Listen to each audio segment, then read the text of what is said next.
Hello good morning सबैलाई। फेरि एउटा ब्लग लिएर आएको छु। ब्लग चाहिँ के भने नि एउटा सानो दुःखद खबर छ। के भने नि हाम्रो हिजो तपाईँले हिजोको भिडियोमा त्यो कुकुर देखिसक्नु भएको थियो होला होइन।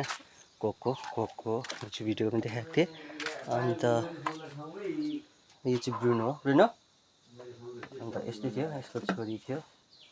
अन्त त्यो चाहिँ के भयो भने हिजो यो त्यो बेलुका राति यहाँ दाना पकाउने कटेरामा चुलाको छेउमा सुत्छ होइन। हिजोको भिडियो पनि थियो। तर के भयो भने हिजो 12 टक्क बजेको थियो। क्याक मात्रै गऱ्यो हो, भरे एटिट्युड गरेँ म त कुकुरहरू झगडा पऱ्यो भनेर। तर कुकुरलाई चितुवाले लगेछ हो, रडी लगाइरहेछ। कस्तो माया लाग्थ्यो होइन, कस्तो माया गरेर उठाएको। जहाँ गयो भने पनि मसँग पछि जान्थ्यो। दिनभरि काम गर्दा होमस्टे गयो भने होमस्टेमै यता होइन। अन्त यो माथि चाहिँ यत्रो जङ्गल छ, यो देख्नु भएको छ, यत्रो जङ्गल छ होइन। अन्त अस्ति राति मैले चित्त कराएको 2 पल्ट सुनेको। माथिको घरले पनि भन्दै थियो त्यो कराउँछ भन्दै थियो। अन्त त्यो चित्तले लगेछ होइन। मनमा रड्डी लागिरहेको छ। हिजो मात्रै त्यसले कोको त्यो पछि कोको भन्दै थिएँ होइन। अन्त त्यो फेरि कस्तो खालको थियो भने मेरो पछि जहाँ जाउँ मेरो पछि होइन। अन्त यस्तो छ, कोकोलाई लग्यो छैन होइन, त्यसले लगेर खायो होला। मनमा रड्डी लागिरहेको छ। के गर्नु अब, त्यसलाई बाँधेर राखेको भए पनि त्यो दुइटा हामी ब्रुनो र त्यो अघि देखाएको कुकुर ब्रुनो र त्यसलाई सँगै बाँध्छ।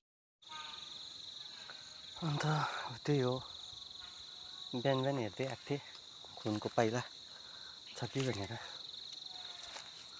छैन सायद पानीले पखाल्यो होला। यहाँ हेर्नुहोस् यस्तो जङ्गल छ, त्यसलाई कहाँ लगेर खायो होला।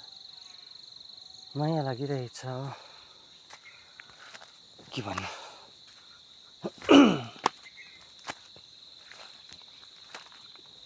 त जङ्गल छ, कहाँ लगेर खाला बिचरालाई।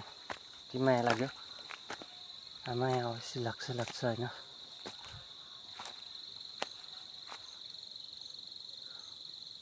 त्यसको लागि मैले कति दुःखले सिलगढीबाट नुहाउने साबुन पाउडर खाने हरेक कुरा लिएर त्यसलाई बढाएको होइन।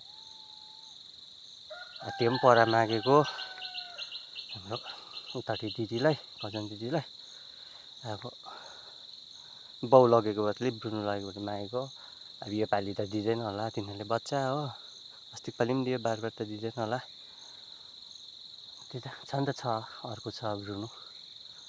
तर नि माया लाग्यो। कोको चाहिँ मेरो हस्बेन्ड पछि हिँड्ने क्या, जहाँ गयो भने पनि। अन्त गेस्टहरू आउँदा गेस्टहरूसँग पनि झ्याम्मिहाल्ने क्या, मिलिहाल्ने, नटोक्ने नभुक्ने त्यस्तो थियो। अन्त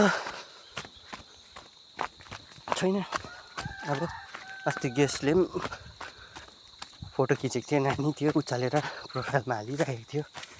त्यसलाई भनिदिनु पऱ्यो कोको छैन भनेर, पठाइदिनु पऱ्यो। अन्त त्यही हो, दिन यस्तो छ हाम्रो छमेलको। यस्तो छ, आज सन्डे हो, दिन राम्रो भयो भने खरसाङ जाने भनेको थिएँ। हिजो पनि त्यही कुरा थियो, तर आज पनि यस्तो दिन छ, के गर्नु भइरहेछ। अन्त त्यही नै हो, यति नै हो। आज बिहान मनमा रड्डी लागिरहेको छ।